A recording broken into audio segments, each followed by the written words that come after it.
una diferencia entre la homeopatía y la fitoterapia. Ambas son medicinas complementarias o alternativas. ¿Qué significa esto? Que se utilizan de manera conjunta con la medicina tradicional. En el caso de la fitoterapia, aunque es una medicina complementaria, pertenece también a la medicina alopática, porque uno trata una enfermedad con una sustancia o con un producto, con un fitofármaco o un compuesto natural, ¿cierto?, que va a contrarrestar el síntoma o la enfermedad que uno padece. Por eso, cuando uno utiliza, por ejemplo, el jarabe de abrilar o de paltomiel, utiliza un jarabe que es expectorante o broncodilatador para generar un efecto contrario, ¿cierto?, a el efecto que está uno en este caso teniendo debido a un resfrío o a un problema a nivel broncopulmonar. Bien, hasta aquí entonces tenemos lo que es la fitoterapia, que es una medicina alternativa, pero que se basa en la medicina alopática. De manera contraria, la homeopatía es una medicina también complementaria, pero se basa en el precepto de la homeopatía como tal o de la medicina homeopática. ¿Qué significa esto? Que nos vamos a curar con un tratamiento que simula los síntomas de la enfermedad.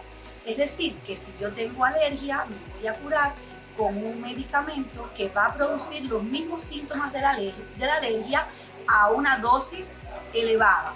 Sin embargo, a una dosis muy pequeña, casi indetectable, los síntomas son contrarios a la alergia y por lo tanto este medicamento homeopático puede servir como un antialérgico.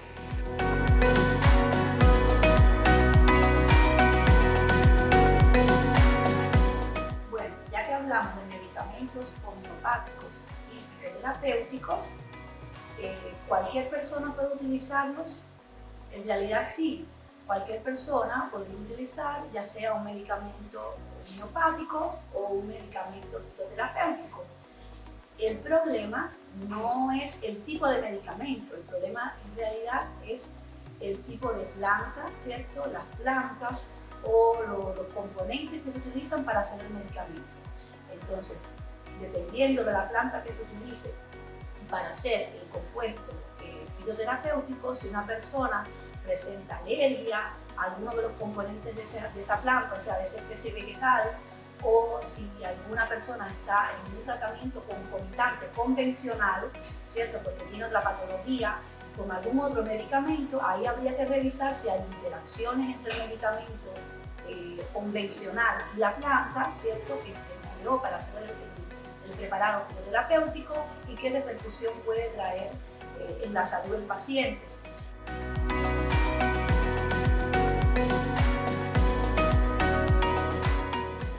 Ambos tipos de terapias, ya sea la homeopatía o la fitoterapia, pueden servir para curar diferentes patologías o para el tratamiento del estrés o, por ejemplo, para bajar de peso, que es algo que se utiliza mucho hoy en día, pensando que las plantas y los compuestos naturales son inocuos, lo cual no es verdad, ¿cierto? Y ante esa pregunta, mi respuesta es, claro, cualquiera de las dos terapias pudieran servir para tratar algún problema de estrés, algún problema de depresión, para mejorar lo que son las epidemias o para enfrentar algún tipo de enfermedad, las alergias, por ejemplo, que son tan abundantes en esta época. Pero en realidad lo que importa acá es el componente que va a tener esos medicamentos, ya sea el medicamento homeopático o fitoterapéutico.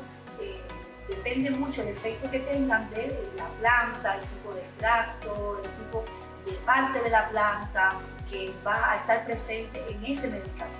Entonces, para los medicamentos fitoterapéuticos, obviamente hay diferentes extractos, partes de planta que van a tener diferentes efectos, como por ejemplo la equinacia, que es una planta que se utiliza para el tratamiento de problemas de alergias estacionales, o en el caso de los medicamentos homeopáticos, por ejemplo el Engistol, que se utiliza también como un medicamento homeopático para tratamiento de problemas relacionados con los resfríos, con las alergias, etc. O sea que ambas terapias pueden utilizarse para tratar una misma afección, una misma sintomatología, ¿cierto? Pero van a tener diferente composición, diferente dosificación, diferentes reacciones adversas quizás o diferentes indicaciones para diferentes tipos de pacientes. Bien, es muy importante siempre tener en cuenta que los medicamentos, aunque sean naturales, aunque sean terapias alternativas, tienen que estar prescritos por un facultativo, o sea, por un médico o un especialista, como es el químico farmacéutico, y que estos medicamentos en ningún caso van a ser sinónimos de